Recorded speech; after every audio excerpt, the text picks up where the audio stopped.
Assalamualaikum warahmatullahi wabarakatuh. Kembali lagi dengan saya Alami Ardiansyah.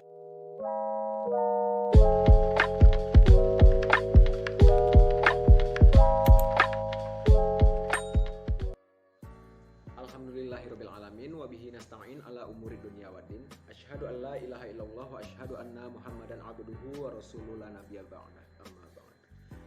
Pertama dan terutama sekali, marilah kita kirimkan puji berserta syukur atas kehadirat Allah Subhanahu wa taala yang telah memberikan kita kesehatan sampai pada saat kali ini.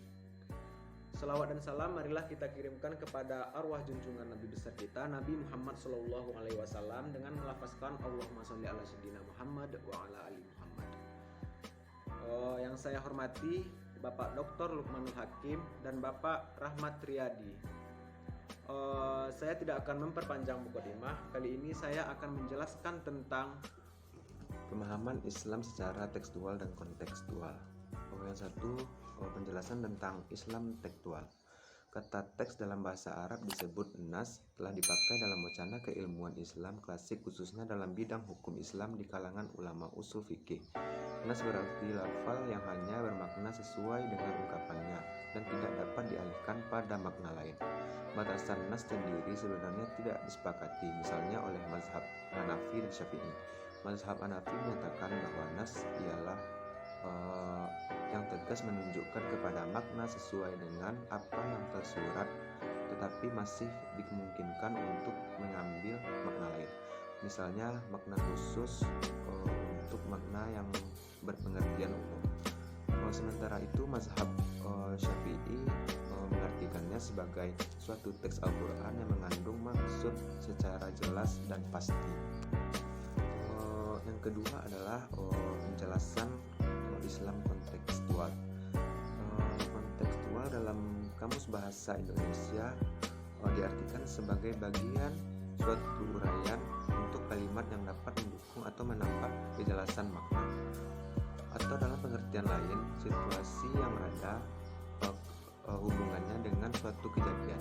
Peter Salim mengartikannya sebagai lingkungan sekitar, keliling, atau tergantung pada konteksnya. Jadi pemahaman kontekstual adalah pemahaman yang tidak hanya didasarkan pada pendekatan linguistik, tetapi juga dipahami melalui situasi dan kondisi di mana teks itu muncul. Selanjutnya adalah ciri-ciri kontekstual. Satu, pendekatan historis yang seksama dan serius untuk menemukan makna teks Al-Quran. Yang kedua adalah membedakan antara ketetapan legal Al-Quran dengan sasaran dan tujuan-tujuan utamanya. Yang ketiga adalah sasaran Al-Quran yang harus dipahami dan ditetapkan dengan memperhatikan sepenuhnya terhadap latar sosiologinya, yakni lingkungan di mana Nabi bergerak dan bekerja. Kelebihan dan kekurangan Islam tekstual, yaitu satu, kelebihannya adalah banyaknya mengandalkan cerita atau pendapat sahabat dalam menafsirkan makna lafal yang sedang dikaji atau riwayat. Yang kedua adalah banyaknya melakukan pengkajian nahwiyah dan bacaan yang berbeda-beda atau strukturalis. Yang ketiga adalah melakukan pengkajian asal-usul bahasa dengan melansir syair-syair Arab, heroistik, dan hermeneutik. Yang ketiga adalah kekurangan. Satu, sasaran Al-Quran yang dipahami dan diterapkan dengan memperhatikan sepenuhnya terhadap latar sosiologinya, yakni lingkungan di mana Nabi bergerak dan bekerja. Yang kedua adalah pendekatan historis yang seksama serius untuk melakukan makna teks Al-Quran. Kelebihan dan kekurangan Islam kontekstual. Kelebihannya yaitu yang pertama, menerapkan pentingnya bahasa dalam pemahaman Al-Quran. Yang kedua adalah memaparkan ketelitian redaksi ayat ketika menyampaikan pesan-pesannya. Yang ketiga adalah mengikat musafir dalam bingkai teks ayat-ayat sehingga pembatasnya menjerumus dan subjektivitas yang berlebihan.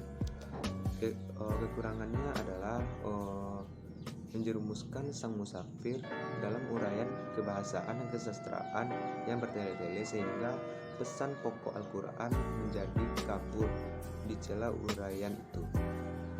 Yang kedua adalah seringkali konteks turunnya Al-Quran, uraian asbab al-nuzul, dan sisi kronologis turunnya ayat-ayat hukum yang dipahami dari uraian nas dan masyhur hampir dapat dikatakan terabaikan sama sekali, sehingga ayat-ayat tersebut bagaikan turun bukan dalam satu masa atau berada di tengah masyarakat tanpa budaya. Sekian yang dapat saya sampaikan dalam video kali ini, semoga bermanfaat bagi kita semua. Saya tutup dengan wassalamualaikum warahmatullahi wabarakatuh.